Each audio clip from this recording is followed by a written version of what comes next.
All right, y'all, in this video, we're gonna go over a whole host of core exercises, all the different plank variations, tons of stuff. So we'll start with we're gonna start with a farmer's carry, and then we'll move on to all the planks, so it's all kind of like work together. So a core movement, if you're looking for resistance band movements for the core that use the rig, so like the resistance band twist, the pay-off press, and the step out, that is another video that uses the rig, so go see that other video. We'll start with farmer's carry. So farmer's carry is a great full body and core exercise, particularly if you're pregnant and postpartum. It really helps you develop those muscles for carrying around diaper bags and car seats and all kinds of stuff. And it taxes your core as you stabilize from the weight in a really safe way. So it's a great exercise for really everyone. A regular farmer's carry is to hold weights in both hands, and you're walking. Farmer's carry. Again, it's taxing your weight and making you stabilize, shoulders down and back. You're staying very tall. If you start to hunch and shuffle, you need to stop and reset. The other alternatives are a single arm farmer's carry, so you're only carrying the weight on one side, which really forces you to stand erect and to fight the weight, because your body will want to kind of sag. So don't let it sag, particularly as it gets heavy. Fight it and stand tall. And then you would switch halfway through for the next round. The other arm, or the other option, is overhead. So it might be 2 weights overhead, a plank overhead, or single arm farmer's carry overhead. And you're just walking with the weight overhead, and then you would switch. Sometimes if you're doing this with a kettlebell, it might hurt your wrist. It always hurts mine. So if you can kind of hold the handle to the side so that the bell part isn't hitting right on your wrist, that can kind of help and not be so painful. It still is a little awkward, and that's kind of point with kettlebells, is they're a little awkward. And the weight is in a little bit of an offset position, so it's a little more difficult than doing it with a dumbbell. Okay, moving on to all the plank stuff. So, planks are a great exercise, but also not super safe for pregnant and postpartum. So if you have questions, you can talk to a pelvic floor physical therapist, or you can ask me and I can help you as much as I can. Starting with a normal plank, hands under shoulders, feet back, toes up, core is engaged, glutes are engaged. You're in a perfect line. Your butt isn't up, your butt isn't down. Perfect line, perfect plank. To scale the plank, put your knees down, and just like the push-up, just continue to elevate your hands until you get to a point where you can do it for the assigned amount of time. So, elevate it to a box. Perfect plank still in line. Kind of move out, elevate to the wall, or to a counter, kind of whatever you need to do. All right, plank and step out. We're getting into our perfect plank position again.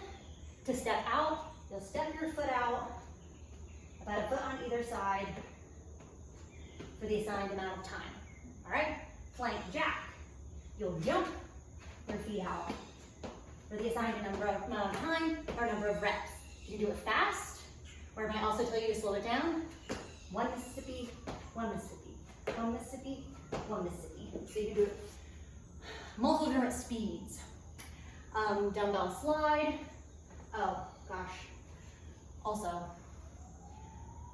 right off the bat, you can do the plank on your hands, but also on your elbows. So on your elbows makes it a little bit more difficult. So you can do all of these moves from your hands and your elbows. The next thing you can't really do from your elbows, have to do it on your hands. And that's the dumbbell slide. So you would have a dumbbell, and you would be moving it to each side as you plank. You kind of do it in line with your hands. Just a little more taxing, forcing your core to function as you move. Make sure you keep it the butt down and back, or butt down, perfect line. The next one is hip dip. So elbows, toes, dipping your hips to either side. Keeping that butt down. And then we have mountain climbers. So on your hands this time, on your toes, You can either do them slow, bringing your knees to your elbows, butt down. Exhale through each one, or fast. If you're doing them fast, check that butt. Make sure it's not rising up. Everyone else is in the butt to the sky. Don't do it. All right, side plank and side plank variations. Full side plank. Regular on your elbow. Your glutes are engaged, legs are engaged, core is engaged to stay in a straight line. You can also do it from your hand. Makes it a little bit easier. To scale it even further, do it on your hand and your knees, on your elbow and your knees.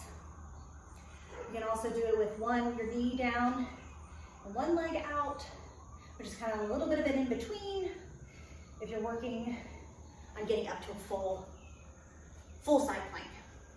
All right, and then side plank variations. Side plank and hip dip, getting into the full side plank, dip your hip down and come back up. Inhale down, exhale up, inhale down. Side plank and reach. So full side plank, you're gonna reach and rotate under, and then come back up, hand to the sky. Reach and rotate under, come back up, hand to the sky. If you need to make that more difficult, then you can do it with a dumbbell in your hand. So light dumbbell, reach under, come back up. Reach under, come back up. Good. All right. Now we'll have bear and all the bear variations. So the bear pose, you're in a quadruped position, toes are curled under. We're gonna lift our knees about 2 to 3 inches off the mat, and they should stay that way as we go through these movements. So regular bear position, you'll come up, and I'll probably have it assigned to hold it for a certain amount of time, and then come down, and then come up. The next one is kind of something to wake up the glutes in the bear position. So get into your bear, and then a donkey kick and hydrant. So you'll do a donkey kick, my other knee is still off the ground, and fire hydrant. Donkey kick, fire hydrant. Keeping that knee at 90 degrees. Have to go on both sides. If you need that to be more difficult, put a resistance band around your knees. Bear and dumbbell slide. So just like the plank and dumbbell slide, or you can do it with a kettlebell. Get into your bear position, hands under shoulders, knees under hips, and you're just gonna hand your dumbbell to either side. Good. All right. Here is the bear kick through variations. We'll do fast and slow. I'll move this back.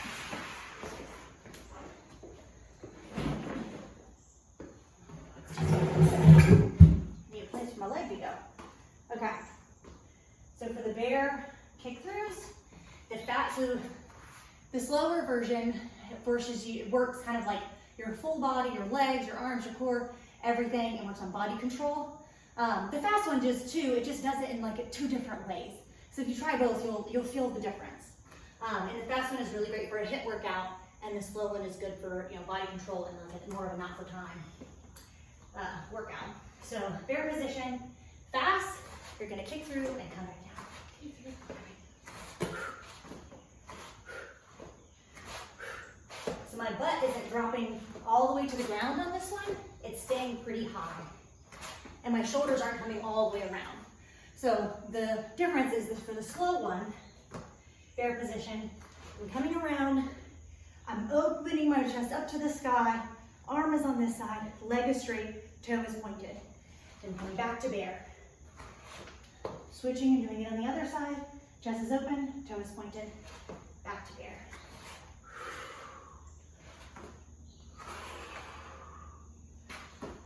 Okay, those are the 2 different bear kick through versions. I'll show you the Russian twist quickly. So for Russian twist, you have dumbbell in your hand. The scale version will be to keep your feet down. And this is a full twisting motion. So you want to twist, my Shoulders are side to side, and then I'm gonna twist them to be front to back in the room. So twist and tap, twist and tap, twist and tap. Oh, well, I'm not doing scale, I'm doing my feet up. So that is the unscaled version. Do with feet up. Do a scale to keep your feet down, and you do your twist. Okay. Next, we have burpees. So I'm going to show you burpee and some burpee variations.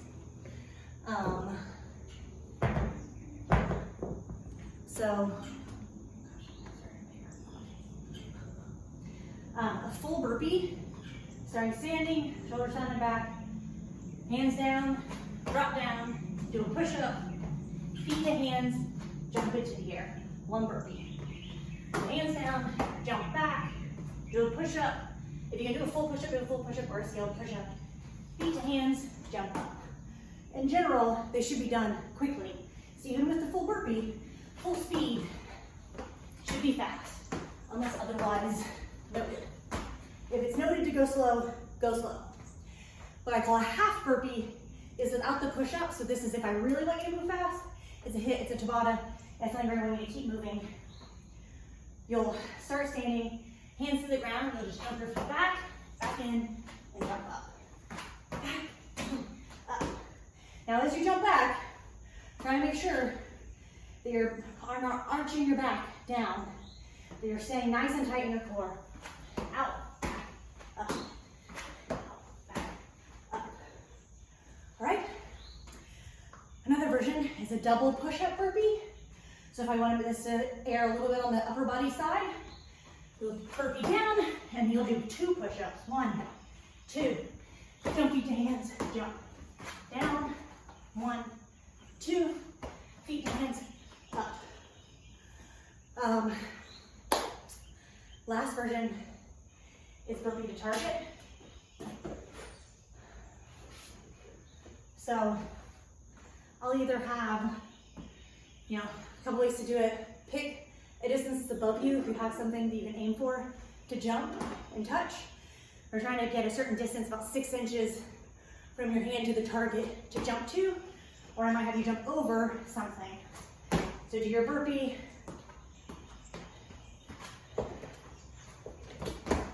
And then jump over the target. Try to do a barbell, parallel, dumbbell, kettlebell, something like that. Okay, I think that was all my core and some full body moves. I'm tired just showing you them, so I hope you get a good workout.